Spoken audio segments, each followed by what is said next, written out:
Everyone told me to play Hi-Fi Rush.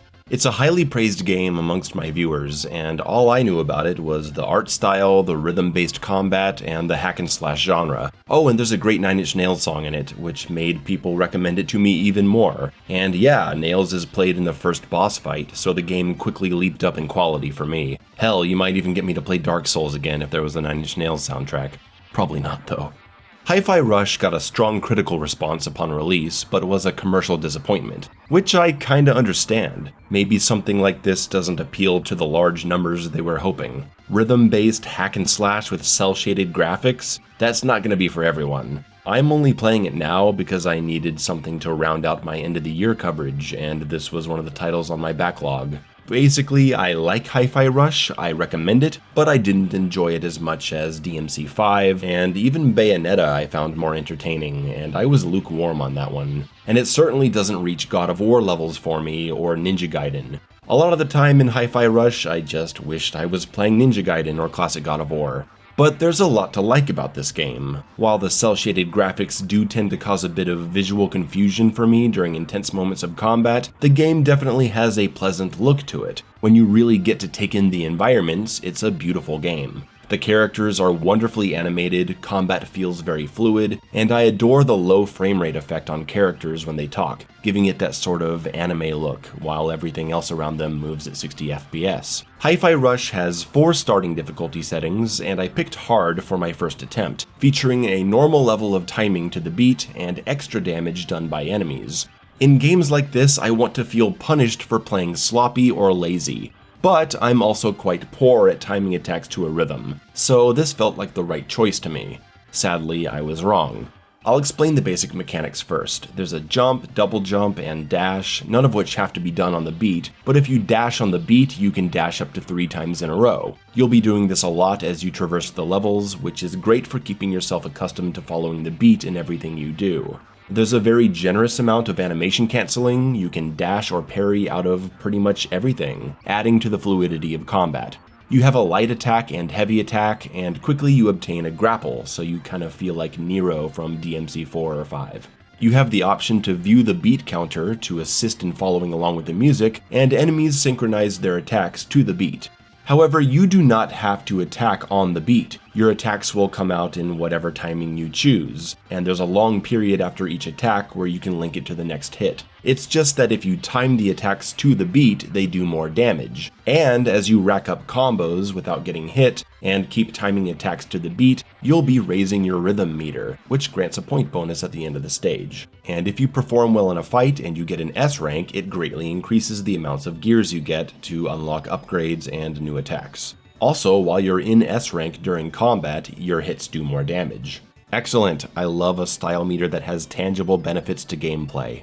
These systems are all fine and good, but it doesn't mean jack shit to me if it doesn't matter. If the game is rewarding me for sloppy, mindless play, then I don't care about combos or bonus points, because why would I? If you can just mash buttons and win, why do you need to unlock new abilities in the store? If new abilities don't feel like they'll be helpful, then they don't matter, and then smart and stylish play is not incentivized and the whole system breaks down. We've gone over this on my channel before in my Does Style Matter video, a video I absolutely stand by, and in my videos on DMC5, Bayonetta, and Ultrakill. If a game wants me to play smart and stylish, then I shouldn't be able to mindlessly pass levels by just doing boring stuff, particularly in the opening levels when a game is supposed to be showing me what's fun about it. So that's what I was looking for when I started Hi-Fi Rush on the hard difficulty. I was testing out my moves, finding my air launchers, timing things to the beat for the extra damage because the rhythm aspect is rather infectious at times, and at the end of combos you can do what's called a beat hit to add a powerful ender, which causes enemies to drop battery packs which charge your special attacks. Nice incentive there, I like it. It's cool stuff and it feels good, but as I was playing I kept slipping off beat.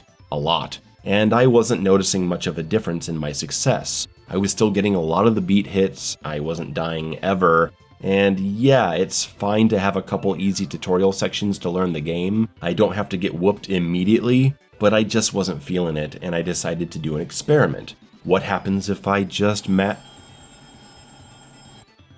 What happens if I just mash? Mash like I don't give a fuck and I'm not even trying.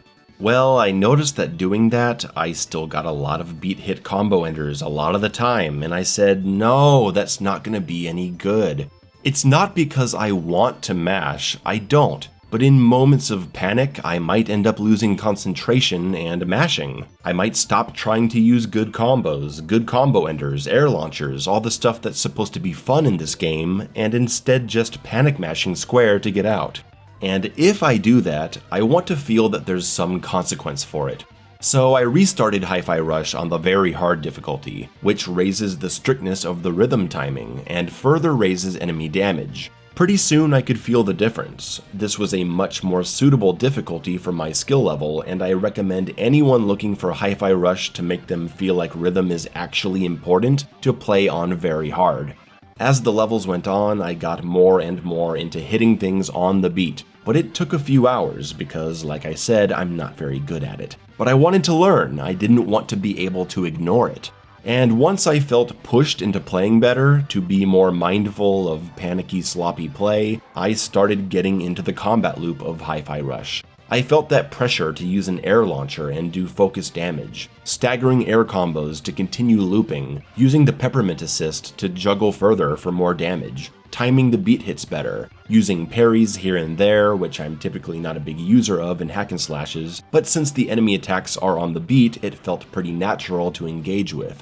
I was using different combos depending on the ending they grant and the position of their launchers, and using assist character special attacks when I was focused on killing someone dangerous quickly. This fucking bird, I just can't deal with him, so I finally just stunlocked him to death with 4 peppermint air supers because I just needed him to go away. I died a lot. So while I was typically getting A and S rank on all the main categories at the end of the level, my overall level ranking was very low, because dying brings it down, like Bayonetta and DMC. And that's okay, if you care about S ranking the game, you're gonna turn into a machine that dominates and never dies. That's great, but I don't personally care about level rankings, I just want a challenging experience without having to put my own rules on top. Hi-Fi Rush offers both options to first-time players, and that's what I love about it. If what you care about is the end-of-level ranking and you don't want to be dying much, instead focusing on your combos and defense and staying alive, you have the standard difficulties. If you want an experience where you're gonna die a lot, forcing you to get better to survive, you have the very hard difficulty. See, if this were Devil May Cry or Bayonetta, they would just force you to play through the normal difficulty first, not allowing you any kind of real survival challenge your first playthrough, which is my main issue with those games, despite being a fan of them.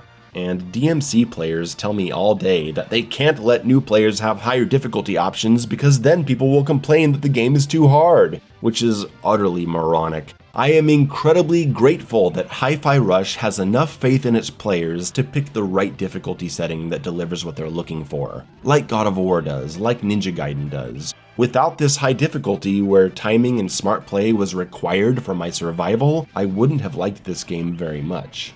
I found the boss fights to be pretty fun, and I'm glad you can combo them. Remember Shredder's Revenge, where they introduced a cool combo system into the Turtles arcade beat-em-up style, but then they didn't allow you to ever combo the bosses? Yeah, that sucked. In Hi-Fi Rush, you're able to launch and combo bosses, and it feels great because you're actually using your learned skills against them. As the game went on, it really made me feel the importance of your assist characters, through required use during world traversal and during combat. Fire guys get extinguished by the wind attack, shields get taken down by laser pistols, armor gets broken by the smashing attack, and then you get used to using them and start pulling them out in other situations. A really nice flow develops, and I gotta say I enjoyed it a lot. I felt like I was regularly being pushed into playing better, and that's my favorite thing about Hi-Fi Rush. I don't personally enjoy the combat as much as DMC, and especially God of War and Ninja Gaiden, but the design philosophy is rock solid.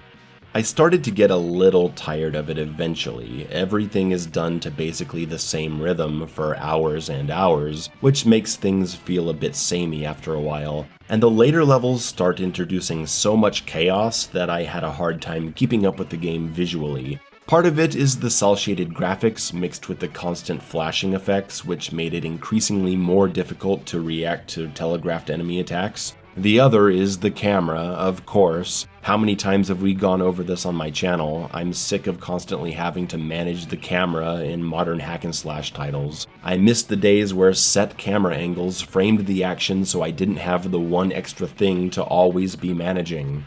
I started to get a bit overwhelmed by my options as well. Once you get a third assist, you're cycling through them with one button and it feels a lot less smooth. I missed being able to just reliably flip between the two. I found myself using the wrong assist a lot once I had a third.